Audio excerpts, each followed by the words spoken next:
Man, that's good. I think we're supposed to keep talking. I mean, this is good. What a guy, man. Derek. Pleasure. And I'm Messenger. Yeah. Man, We are really in my backyard. Why don't we just sit? Yeah. let's do it. All right. Which one? I don't know which one we're gonna have, but let's toast to one. That's a beautiful way. Gentlemen, cheers, guys. Thank you guys for real. Listen, I mean, all right, so, you've got hummus.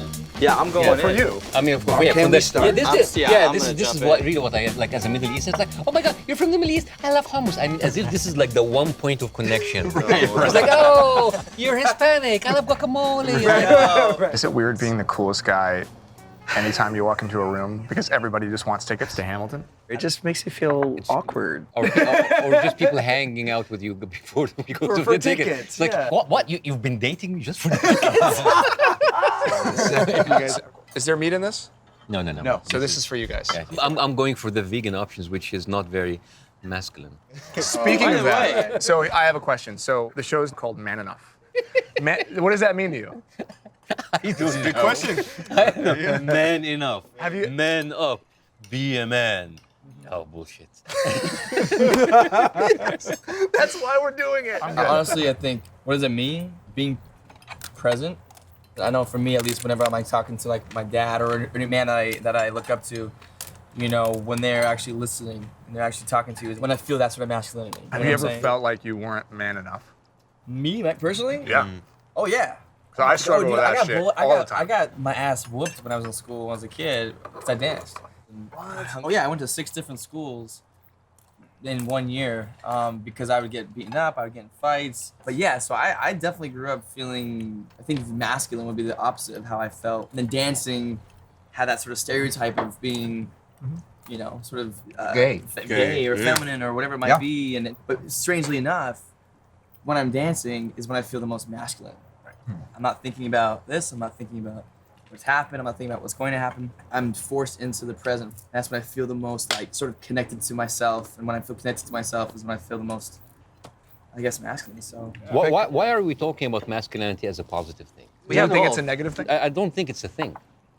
Because like you just said, like it's only when I dance when I feel masculine. This comes from the idea is like being masculine is good, and if not masculine, Right, that's bad. is not bad. But let's define what is masculinity. it? I mean, what is it? Yeah. Right. Well, it's different, right? Because I come from a place in the Middle East where people define their masculinity with how their women behave. Right. If their women are not dressed right, they're not covered, they're not following our orders, the whole idea with how the masculinity, the honor of the tribe or the family or the village Control. is only defined by how the women make their choices. So is this No. So exactly. I think that's a primitive sort of like idea of what masculinity is, right? It's all the spine but no heart. But and why are we using it as a defining? A descriptor. Yeah. But no, I think You're I think feminine because change you're the woman. definition of it, Yeah. and that's what you're saying. I'm just- Like the definition of masculinity has been something like this, when we're saying the definition of masculinity should be something much more, you know. Well, so if we're talking about needing to redefine it, what do you think the unwritten rules of masculinity are today? Like, what are the things that we're all subconsciously following that have been kind of written for us that we never had a choice for? Yeah. So I remember a little while ago, I was at a candle store and we were talking. I was talking with the person there about like, and they're like, oh, this one's more masculine. We're like, because it's wooded. Well, Makes it you were buying a candle. Yeah, By exactly. the way, yeah. I love Oh candles. my God, dude! I freaking love since candles. high Oh school. God, I can't handle the lack of masculinity at this table. I love my love candles. For real, you were talking about the unwritten rules of masculinity. And we were talking about why do we assign it that? Like, why is wood masculine? Like, what does it mean? So I think in some ways these things, they're useful, I think, to be able to have a way into what we all sort of have a common reference for. But at the end of the day, I think the ideal would be, why do we have to define it at all? Well, what are the qualities of wood? Tough, rigid, hard to break, stoic, like a man is supposed to be. Totally. But why are we supposed to be that way? Like, it's the question of why was that established? Yeah. And what is the cost, though? Of, But I like still floral stuff. I maintaining like that, the smell of flower stuff. Right. They can cross each other, but there needs to be a base, right? If we're going to talk like sort of basic human behavior, you start with the object, and then the object is given a gender. Once we have it categorized, then we can break the box. But it had to be given that some sort of structure at some point that we've just continued to perpetuate.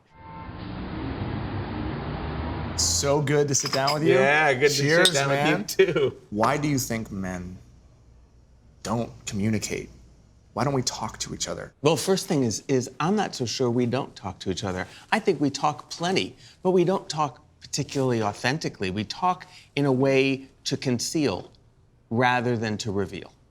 We talk in a way to keep people from finding out what's inside of us. Whether it be when I was 7 or 8, or when I was 13, or when I saw this, or when I watched it in a movie, at some point I decided that I couldn't ask for directions, or it wasn't safe for me to ask my friend to have coffee with me and talk about feelings, or talk about what I'm struggling with. Where does that start? I think there's a model about being a real man in America. And I think sometimes that model is at more sort of stoic, hard, tough, etc. My friend Joe Ehrman, who used to be a professional football player, says that he remembers his father just saying to him, be a man. Man up. Toughen up. Don't be a girl. Think about all of the times you heard that when you were little. Yeah. Right? Amen. So we learn very early that anything that is associated with femininity is not only dangerous, but could be devastating to our identities as men. It all comes down to women. If there was no femininity, there would be no masculinity, basically. Sure. Actually, I never really say masculine unless I also say traditionally masculine. Because to me, that I want to be commenting on it. I actually don't really like to assign anything as masculine or feminine. For me now, I think what is masculine, what makes someone a man is if they identify as a man. Right, it's not even the body that you come in, right? I think that's what we were talking about earlier, how like the label of masculinity, or the label of, the feminine energy. I think we all have the same. We all have feminine energy and masculine energy, all of us. If we're just being authentic and true to that energy of what that is, that's when we feel the most masculine. I'm who I am. You know But what why I do mean? we And think that is masculine? So why do we think though the feminine, we attribute the feminine to being less than? I want to hop on that. Yeah. I want to hop on that answer because from the perspective of not just being a man, but also being a gay man and homophobia, my experience has been that growing up in the projects of Brooklyn, in East New York, Brooklyn, and where joy was not something you were allowed to express. The dynamic was so very masculine. I'm going to say that in that way, right? Because it was so aggressive. And again, that's just falling in line with how we're told to define masculinity. It was already being defined to me that masculine was just sort of above feminine, period, in the neighborhood as it is. Add to the fact that I knew from kindergarten that I was gay. I had a boyfriend in kindergarten. His name was Jacob. We shared milk at lunch. I was very clear about my sexuality my entire life. But we were separated. We were not allowed to sit anywhere near each other. We were not allowed to play at playtime. We were divided constantly.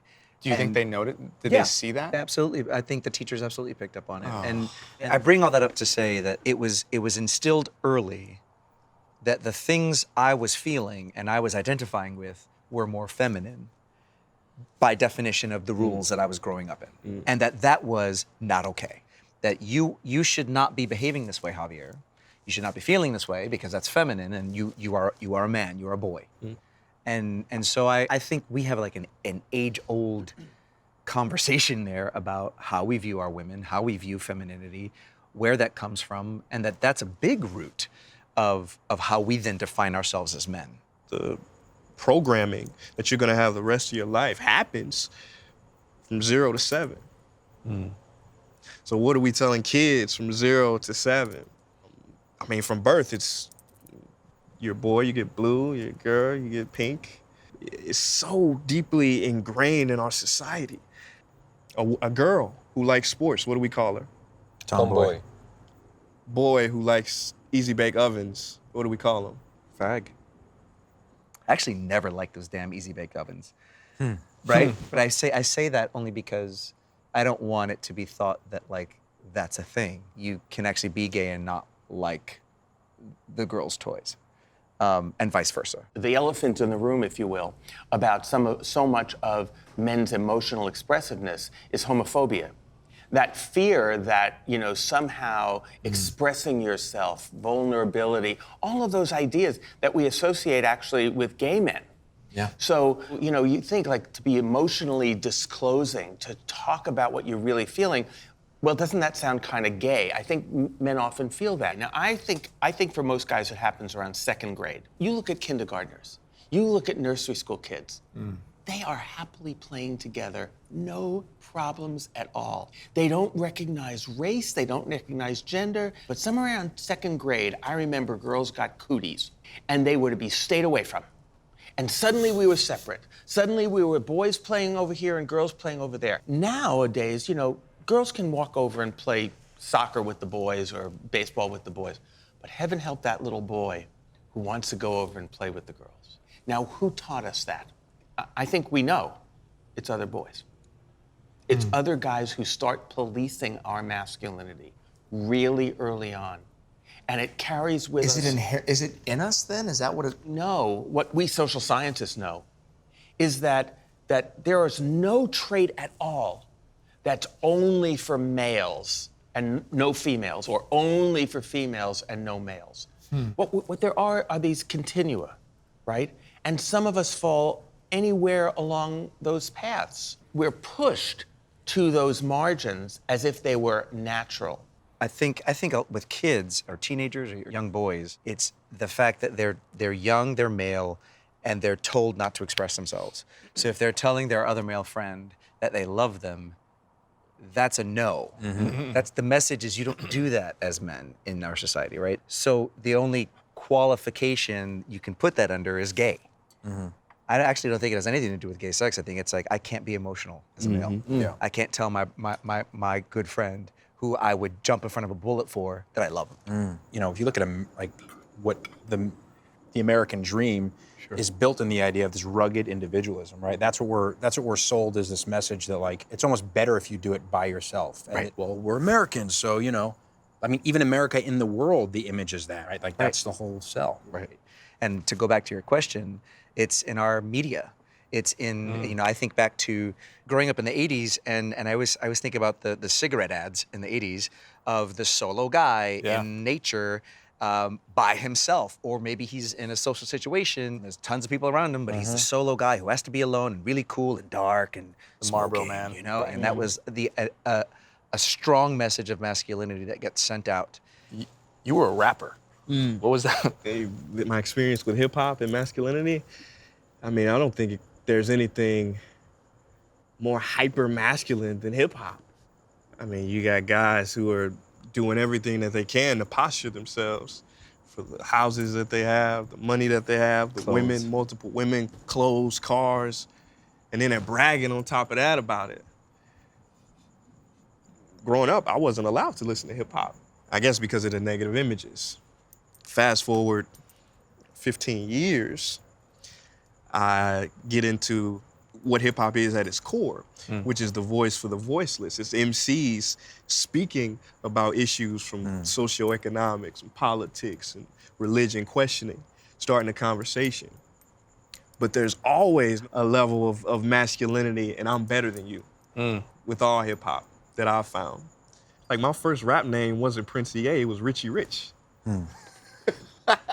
That's wild. Are you serious? It was rapping about money I didn't have. Was it really? Yeah, because I was so much influenced. Please by give me these one guys. verse. I don't remember any verses. Listen to the metaphors, the language we use to describe the kind of men we want to be. First, just American history, autonomous, independent, not needing anybody. Our images of masculinity have been, for so long, the man who leaves the city, leaves the woman behind, and rides off alone on that horse into the sunset. Yeah. This is what we grew up with. This has been constantly fed to us. We want to be hard. We want to be impervious. Nothing should ever affect us. Nothing should ever get in. That is not human. No. So I think generationally, we are now at a point where we've realized that something that we invented mostly in the 20th century actually doesn't work for us. So while I have the most manly plate, how do you think we define masculinity in America? Like, what does it mean to be a man, to man up, to be man enough? Emotion is such a big part of my upbringing, and I think it's about, even though you may want to react to a situation, as a man you are asked, and I think it goes both ways, masculine and feminine, but as a man you are asked to, you're the one who's calm, cool, collected, you're in charge, and nothing rattles you, and you don't cry. Yeah, I mean, I think a number of things. I mean, Dr. Michael Kimmel put something really well. He said, you know, what do we think of as a real man? We think of a stoic, strong, not sharing, dominant person, right? He always gets, you know, women and however he does it and whatever. And then what is a good man? He's honest, he has integrity, he fights for justice, for equality. And that all of us, given the fact that we live in an imperfect society, will be asked to and will have to be real men at the expense of being good men. And that is our integrity, right? We want to hold up these ideals of who we really want to be, but the society we live in order to operate, in order to be employed, we can't tell all the truth we want to tell. And that is painful. And I think finding the ways to do that the best that we can is essential for me to feel like I'm living my authentic and truest self. It didn't work. Go, got go! What did you learn about being a man from Grandpa, from your dad? I learned that, that everything is about taking care of the family. It was my job to take care of the family and make sure everything was good for them. So no matter what the circumstances, my dad was always there and he was always strong, and we got through everything. You don't make excuses, you don't talk about your problems, that was the thing. You don't talk about your problems, you don't share your problems, you just deal with your problems. You know, growing up with, Clint Eastwood and John Wayne and, these are images that this is what a man was, and so whatever we got at home and then what we got culturally, all that sticks with you. So you go around thinking you're supposed to be like that. It doesn't. So you're acting. So you're constantly acting. That's sad, though. I know. Everyone kind of looks at me in my circle, and they think I'm so put together. Like I don't have problems. But then what happened recently is when I opened up to some of my closest guy friends, they were just like, everything like changed. They were like, wait, you have problems too? And I'm like, of course I'm going through problems. But I realized that I don't actually open up enough to my boys. And I have no idea where that comes from, but I know it's that posture of like, no, I'm good, I got it all together. I got my wife, I got my kid. So I've been kind of on this journey. Like, that's why we're here. I'm on this journey to figure out what the hell does it mean to be a man. I have no idea what it means to be a man. And part of being a man is opening up, but yet I'm having my own hard time opening up. So I took 4 of my best friends to Mexico. And my real intention was, okay, I want to be vulnerable on this trip. I had to set it up, go leave the country, sit on a beach where there was no technology, and then go, all right, guys, I'm struggling with this. I tell you something. I mean, it's real. It would have been much cheaper if you just went to a therapist. But I have a therapist. But think about it. I pay this person. This person isn't in my closest circle, right? So as an example, my dad is one of my best friends, and he expresses his love. He's the most loving man ever. But when was the last time you dropped in and went let's get really vulnerable together? It's a scary place too. It's a scary It's place. a really scary It's place. a scary place to go. I started getting vulnerable with my dad, and I was like, abort, let's get out. I don't want to go here. You came from a family that showed their emotions. You guys always showed your Always. emotions. But I think there's a difference between showing emotions and being vulnerable. Yeah. I mean, we're Italian, so we show emotions, but I think being vulnerable is when you share a part of yourself that you conceal. Yeah, that's opening up. I never had these conversations with my dad. I dream about having these conversations. I haven't even been able to have I know. So here we are having them now, which is a really cool Do you thing. see what I do? I create experiences that force me to be vulnerable and the people around me. That's why I brought up, hey, let's start going to the driving range. Because I have this desire to get to know you in a totally different way. Not in the you're my dad, everything's great. You provided for me.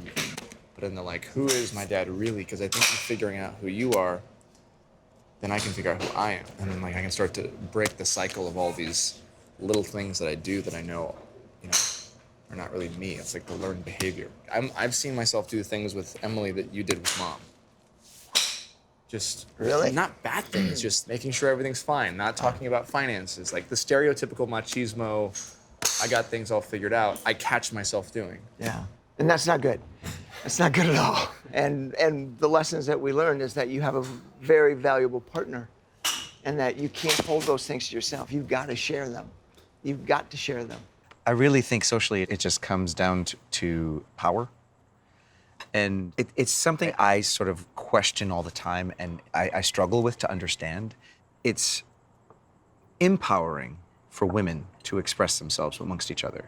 And it's giving away our power as men to express ourselves amongst other men. And why that difference? Because it's not just about how we view femininity. We as men witness women do that and see how it bonds them together and see how it brings them together and see the strength it builds amongst them. But yet we still resist it. So I have no idea why. I know I practice it myself. I know that there are situations where I probably should express myself and don't because it's another man and because of all the power things I have in my head. But yet, on a one-on-one situation, I'll find myself inhibiting what I say. I feel the same thing. It's almost easier, like right now I think it's easier because there's 6 of us than it is if it was just you and me. Because I don't know if you guys feel this, but if it's just me and another guy, there are times when I have a hard time even just looking someone else in the eye. Yep. Which is so weird because over time I feel like my superpower, my strength is the fact that I'm willing to share. But then you look everywhere else except in the soul of the other man, but yet we can look at a woman all day long. It's true. And that has nothing to do with sexuality. It has nothing to do with sexuality. Does it become that though? Because I'm the same way. Does it become that, and that's why you feel uncomfortable? I only look at people like that who I feel intimate with. Like that You know with what I mean? I don't I've know. even noticed that with my dad recently. Have we ever looked at each other for 15 seconds straight? Totally. Without like, or whatever it is. Maybe because opening up will provide yet another problem you don't want to deal with. Because like maybe your dad doesn't want to it can't like handle this because men are naturally in their head they're fixers. We fix this, we fix this, we fix this, we fix this. You have a problem, I'll fix it. I don't want to deal with like some emotional baggage that I cannot provide an answer. And you're absolutely right. That's actually, I'm always thinking like, okay, how am I going to help? How am I going to provide an answer? How am I going to provide a solution? Can we provide the answer? Like maybe that's the source of it. Yeah. Like as the male, Because most women we're just expected, share. Right. They're not expecting to have answers off of each other. But as men, are we But for us, expected to? Maybe. now you just like throw this on man. What should I do with this? What should I do with your problem, man? Right. I mean, like, There's something but like Because we're all struggling. But like when we watch women, they don't really provide answers as much as like they share. bond over the They experience, won't. right. Like, but Venting, like, venting. men, it's like, what should I do with this now? Why are women so much better at this than men? We men fear that the kind of emotional disclosure that we're talking about, that women do that with no cost to their femininity, right? To have these long, soulful conversations, to talk with, To have tea. To have tea. To do this, So even. women's conversations very often are a kind of mutual support and therapy. Yeah. Whereas we doing exactly what we're doing right now, looking at each other's faces as we're talking to each other, that alone is already like suspect around our masculinity. I think we sometimes mystify friendship or emotional relationships into these kind of soulful, heart-to-heart kinds of talks that we're supposed to have. And I think we're scared of that. But there's another part of friendship or intimate relationships in general, and that is women do the business of friendship. You and Emily, for example. Who writes the Christmas cards? Who writes the annual Christmas letter that you send out to everybody? Who remembers all of the friends' kids' birthdays? We raise women to pay attention to those sorts of things. But more than that, we raise men to expect women to pay attention to things like that. The big story about why men don't talk to each other is because we're afraid of what people will see. We're afraid that they'll see that we're not as tough, strong, powerful, in control as we think we're supposed to be. We inherited an idea of masculinity that's all about power, control, self-control, being autonomous, being independent. So basically, we're supposed to be these like little automatons, these robots. And if I actually open up to you, you will see that, oh my God, he's not as in control as I thought. He's not as powerful and as strong and as I thought he was. So just the idea of talking, of really talking, is scary. So what we do is we talk in a frenzy so that you don't have that conversation. It's so easy. Just think about it. How about them Dodgers, right? What do you think what's going to happen with the Rams Did you see him this year? score 40 points last night? I know, you're right. So let's talk about what we don't feel. Let's talk so that we don't reveal. And that's a way that men talk to each other. Do you guys have men that you can actually talk to, or is that still a struggle for you guys? I have them in my life. No? I got none. No, I don't really have anybody to talk to or go to. I can't say no. You do now? Yeah. Appreciate it. And I would have a few drinks, and I'd be out and about, and I'd be like, hey man, you wanna be my friend? Why do we have such a hard time talking to each other? Why can't we be vulnerable with each other? If anybody knew what I really felt, the world would explode. I was pissed off for a long time because I didn't think that you were manly, like masculine enough